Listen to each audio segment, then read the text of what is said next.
My channel, তোমাদের সহচরী দীপিকা। আশা করছি আপনারা সবাই খুব ভালো আছেন আর আপনাদের আশীর্বাদে আমরাও খুব ভালো আছি। আজ হচ্ছে মঙ্গলবার, আপনারা সবাই জানেন আজ হচ্ছে দোল উৎসব। মাম্মার একটু মানে এটা হচ্ছে ড্রয়িং এর কালার, ড্রাই কালার, তো সেটাকে দিয়েই একটু ওই আবিরের মতো ব্যবহার করছে। এখানে তো আবির পাওয়া যায় না।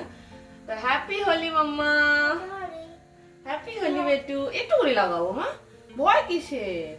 রং তো একটু নেই তো, পুচকি করে পুচকি করে। বাবা আমার ছেলেটা খুব ভয় পাচ্ছে, থাক ওকে আমার পাবো না। তুমি আমাকে একটু দিয়ে দাও মাম্মা, তুমি আমাকে একটু দাও।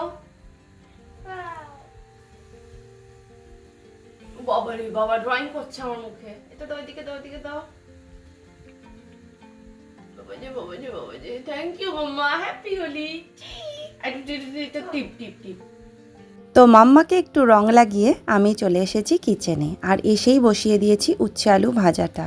তার সাথে কিন্তু আমি মাম্মাকে ব্রেকফাস্টটাও করিয়ে নিচ্ছি, কারণ ওর তো স্কুল রয়েছে আর এখানে দোল উৎসবের জন্য তো ছুটি নেই।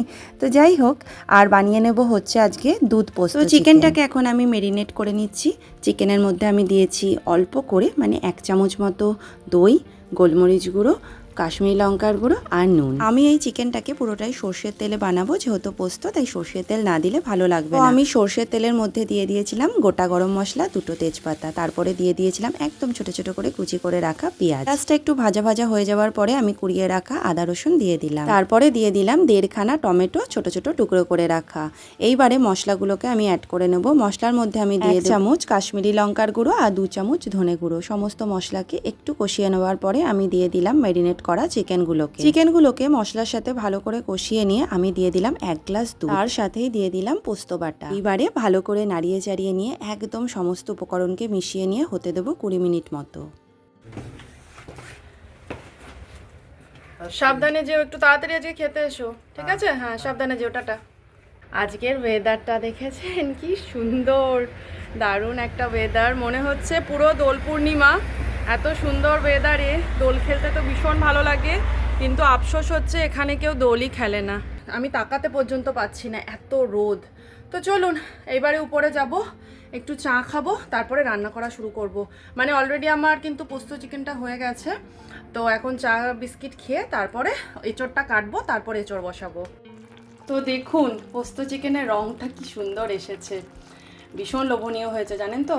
আপনারা যদি পারেন তো একবার ট্রাই করবেন অবশ্যই। অল্প করে আমি দিয়ে দিলাম হচ্ছে ওই গরম মশলা, আর দিয়ে দেবো হচ্ছে ঘি।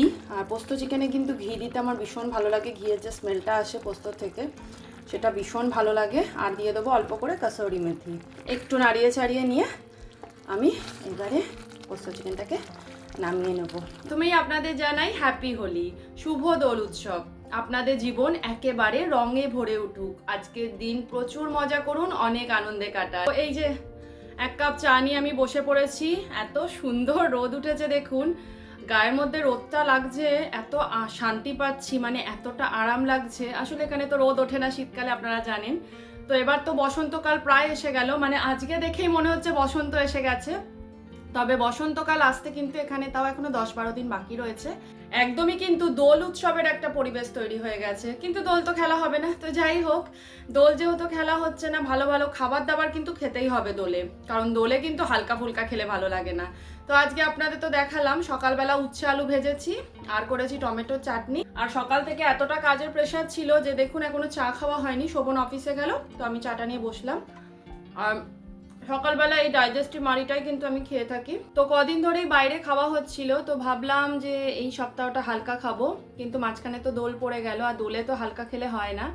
তো দেখবেন দুধ বা পোস্ত বা কাজু এই সমস্ত দিয়ে যখন কোনো আমরা রান্না করি তখন একটু রিচ বেশি হয়ে যায়, সেটা কিন্তু সমস্যা হয় হজমের। এঁচোড় করার সব থেকে কঠিন কাজ এখন করতে বসেছি, সেটা হচ্ছে এঁচোড়টাকে কাটা। ইন্ডিয়াতে থাকাকালীন তো এঁচোড় সবসময় আমি বাইরের থেকেই কাটিয়ে আনতাম, কিন্তু এখানে তো সেই উপায়টা নেই। তো অনেক দিন পরেই কাটছি, জানি না কেমন হবে, হাত কাটবো কি না। তো যাই হোক, এঁচোড়টা তাড়াতাড়ি করে কেটে নিই, কারণ অলরেডি 11টা বেজে গেছে। এবার এঁচোড়টা কাটতে কাটতেও 15 মিনিট মতো লাগবে।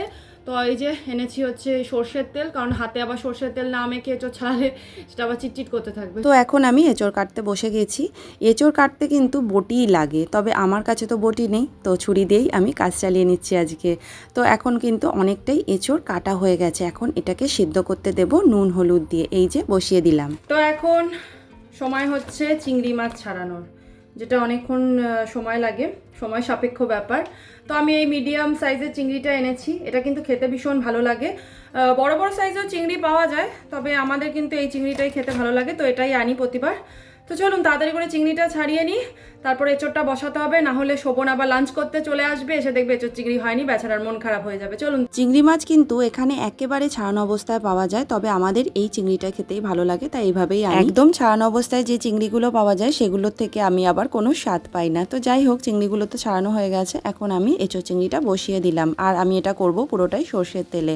তো আমি প্রথমে আলুগুলোকে ভালো করে ভেজে নিচ্ছি। আলুগুলো ভেজে নেওয়ার পরে আমি তার সাথে দিয়ে দেবো হচ্ছে এঁচোড়। এঁচোড়টাকে আমি একটা সিটি দিয়েই কিন্তু নামিয়ে নিয়েছিলাম, বেশি গলে গেলে এঁচোড় চিংড়ি খেতে একদমই ভালো লাগে। তো আলু আর এঁচোড়গুলোকে এখন আমি ভালো করে ভেজে নিচ্ছি। আর যতক্ষণ এগুলো ভাজা হবে ততক্ষণ আমি ওয়াশিং মেশিনে কিছু জামা কাপড় দিয়ে দিই, কারণ আজকে জামা কাপড় আমাদের আলো জানেন তো খুব কম পড়ে এখানে, সব জায়গায় অন্ধকার অন্ধকার লাগে আর এত অসুবিধা হয় ভিডিও শুট করতে। তো যাই হোক, এখন জামা কাপড় কাচতে দেবো। ওয়াশিং মেশিন একদম ভরে গেছে, মানে কদিন ধরেই জামা কাপড় কাচা হচ্ছে না, কারণ জামা কাপড় শুকানোর খুব সমস্যা, যেহেতু টানা বৃষ্টি হচ্ছিল, তো জামা কাপড় শুকানোর ভীষণ সমস্যা এখানে।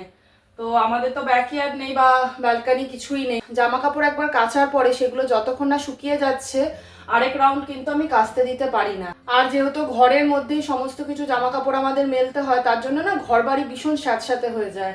তো যাই হোক, আজকে ভীষণ সুন্দর রোদ উঠেছে, তাই ভাবলাম যে জামা কাপড়টা আজকে কাচতে দিয়ে দিই। চলুন ওয়াশিং মেশিনটা চালিয়ে দিই। এইবারে কড়াইয়ের মধ্যে সামান্য একটু সর্ষের তেল দিয়ে আমি দিয়ে দিলাম চিংড়ি মাছগুলোকে। চিংড়ি মাছগুলোকে খুব বেশি করে ভাজবো না, অল্প করে ভেজে একটা বাটিতে তুলে রাখবো। এইবারে দিয়ে দিলাম গোটা গরম মশলা, আর তার সাথে দিয়ে দিলাম দুটো তেজপাতা ফোড়নের থেকে খুব সুন্দর গন্ধ বেরিয়ে গেলে আমি দিয়ে দেবো দুটো কাঁচা লঙ্কা। খুব বেশি ঝাল আমি করবো না, কারণ ছেলেও তো খাবে। এইবারে আমি দিয়ে দেবো দুটো বড় সাইজের পেঁয়াজ কুচি করে রাখা, তারপরে দিয়ে দেবো কুড়ানো আদা রসুন। পেঁয়াজ আদা রসুনকে ভালো করে ভেজে নেওয়ার পরে আমি দিয়ে দিলাম দুটো বড় সাইজের টমেটো, যেটা আমি কুচি করে রেখে দিয়েছিলাম আগের থেকে। আর টমেটোটা যাতে তাড়াতাড়ি গলে যায় তার মধ্যে আমি সামান্য নুনও অ্যাড করে দিলাম। তো এখন টমেটোটা অনেকটা গলে গেছে, এইবারে সমস্ত মশলা আমি অ্যাড করে দিচ্ছি। মশলার মধ্যে দিচ্ছি হাফ চামচ হলুদ গুঁড়ো, হাফ চামচ জিরে গুঁড়ো, 1 চামচ ধনে গুঁড়ো, আর দিয়ে দিচ্ছি হাফ চামচ কাশ্মীরি লঙ্কার গুঁড়ো। আর এই সময় নুন আর চিনিটাও কিন্তু অ্যাড করে দিতে হবে। তো এইবারে মশলাগুলোর মধ্যে অ্যাড করে দেবো সামান্য জল।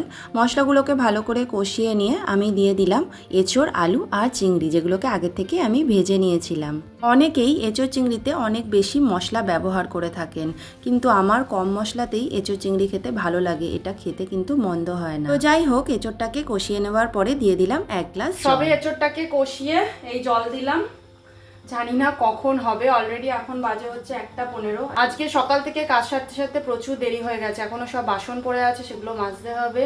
তো জানি না শোভন এসে যাবে কিনা, চেষ্টা করছি তাড়াতাড়ি করার। আমি দিয়ে দিয়েছি, সেদ্ধ রয়েছে, শুধু আলুটা মোটামুটি সেদ্ধ হয়ে গেলে কিন্তু আমার এঁচোড়টা রেডি হয়ে যাবে। তারপরে শেষে দেবো হচ্ছে গরম মশলা, ঘি আর একটু ভাজা মশলা, দিলেই আমার এঁচোড় রেডি হয়ে যাবে। আর আপনারা আজকে কেমন দোল খেললেন আমাকে কিন্তু জানাবেন। এখন তো রঙে ভীষণ কেমিক্যাল মিশিয়ে দেয়, তার জন্য কিন্তু অনেকেই দোল খেলতে চায় না। আমরাও কিন্তু সেভাবে দোল আর খেলি না, ওই আবির দিয়েই খেলি। বাচ্চা হওয়ার পর তো মানে একদমই ওই রং মাখা বন্ধ করে দিয়েছি। ছেলের সাথে 2 বছর আবির দিয়ে খেলেছি, আর তারপরে তো আমরা এখানে। তো যাই হোক, এখন আর সেই রকমভাবে আনন্দ হয় না, যে উত্তেজনাটা ছিল দোল খেলা নিয়ে সেটা এখন একদমই কমে গেছে। তো সময়ের সাথে সাথে কিন্তু সব কিছুই বদলে যাচ্ছে, তাই না বলুন? তো এঁচোড় চিংড়ি আমার হয়ে এসেছে। এখন আমি দিয়ে দেবো গরম মশলা, হাফ চামচ ভাজা মশলা, আর দিয়ে দেবো ঘি। তারপরে ঢাকা দিয়ে হতে দেবো আরও 10 মিনিট মতো। এতদিন পরে যদি নিজের পছন্দের খাবারটা পাওয়া যায় তাহলে কি ভালোই যে লাগে, সেটা আপনাদের আমি বলে বোঝাতে পারবো না। তো এঁচোড় চিংড়িটা হয়ে গেছে, এঁচোড় চিংড়ির রঙটাও কিন্তু দারুণ এসেছে। তো এখন শোভনের লাঞ্চটা আমি সার্ভ করে দিচ্ছি। শোভন তো আজ ভীষণ খুশি, আর শোভনের থেকেও যদি বেশি কেউ খুশি হয় সেটা হচ্ছে আমি। তো যাই হোক, শোভন অফিস থেকে এসে গেছে, ও লাঞ্চ করে আবার তাড়াতাড়ি করে অফিসে বেরিয়ে যাবে। ও লাঞ্চ করে বেরিয়ে গেলে তারপরে আমি খেতে বসবো আজকে। আর আজ মনে হচ্ছে আমার ভাত খাওয়াটা একটু বেশি পরিমাণে হয়ে যেতে পারে। বাইরে কেমন ঠান্ডা গো? বাইরে ভালোই ঠান্ডা আছে। ছেলেকে তো ভাবছিলাম একটু পার্কে নিয়ে যাব, ঘুরিয়ে আনি বলো 10-15 মিনিটের জন্য। হ্যাঁ, এমনি তো দোল খেলতে পারলো না। আর আজকে কেমন খেলে বললে না তো, চিকেন আর এঁচোড়টা বানিয়েছি, কেমন হয়েছে? ভালো হয়েছে, খুব ভালো রিভিউ তো হয়েছে। দাও না। কতদিন পর এঁচোড় খেলাম বলো। চিংড়ি এঁচোড়টা ভালোই হয়েছে। ভালো হয়েছে। ঠিক আছে, সাবধানে যেও, তাড়াতাড়ি ফিরবে। মাম্মাকে স্কুল থেকে নেওয়া হয়ে গেছে, তবে আজকে আমরা বাড়ি যাচ্ছি না, এখন আমরা যাচ্ছি পার্কে। বহুদিন পরে এত সুন্দর রোদ উঠেছে, তার জন্য ভাবলাম ছেলেকে একটু পার্কে নিয়ে যাই। যদিও এখানে শীত কিন্তু কমেনি, এখনও কিন্তু ভালোই শীত আছে, তবুও ভাবলাম যে বাচ্চাটা রোজ বলে যে মা একটু পার্কে নিয়ে চলো, এত ঠান্ডার জন্য নিয়ে যেতে পারছিলাম না, তার মধ্যে তো মেঘলা থাকতো, বৃষ্টি হতো, তো আজকে রোদ উঠেছে বলে একটু পার্কে নিয়ে যাচ্ছি। আরেকজনের দেখুন তর সইছে না, দৌড় লাগিয়েছে। তো বহুদিন পরে এই পার্কে আসলাম, মানে কি যে ভালো লাগছে। গাছগুলোর অবস্থা দেখুন কেমন হয়ে গেছে। আপনাদের লাস্ট দেখিয়েছিলাম এই পার্কটা সেই শীত পড়ার আগে, তারপরে এই আসলাম, মানে প্রায় 6 মাস পরে এই পার্কে আবার আসলাম। তো দেখুন সব বাচ্চারা কেমন স্কুল থেকে এসে গেছে খেলার জন্য। মাঝে মাঝে জানেন তো ঘরের বাইরে আসতে ভীষণ ভালো লাগে, কিন্তু এত ঠান্ডা বেরোতে ইচ্ছা করে না, জানেন তো। তো আজকে মাম্মাকে নিয়ে এসে আমারও বেশ ভালো লাগছে, সবার মাঝখানে বেশ হইহুল্লোড় করছে বাচ্চারা, দেখতেও ভীষণ ভালো লাগে। আর দোলে তো এখানে কিছু করার নেই, তাই ভাবলাম একটু পার্কেই ঘুরে আসি। মনটা সকাল থেকে খারাপ খারাপ লাগছিল, কারণ শোভন অফিস আর ছেলে স্কুল চলে গেছিলো। সারাদিন আমি বাড়িতে একা রান্নাবান্না করলাম এই জাস্ট, তো পার্কে এসে বেশ ভালো লাগছে। এখানে যখন শীতকালে ঝলমলিয়ে রোদ ওঠে তখন সমস্ত মানুষের মুখের ভাবটাও অন্যরকম হয়ে যায়, প্রতিটা মানুষের মুখে থাকে তখন হাসি। বাচ্চারাও কিন্তু ওই বদ্ধ ঘরের থেকে বেরিয়ে একটু বাইরে খোলা আকাশের নিচে খেলাধুলা করার সুযোগ পায়।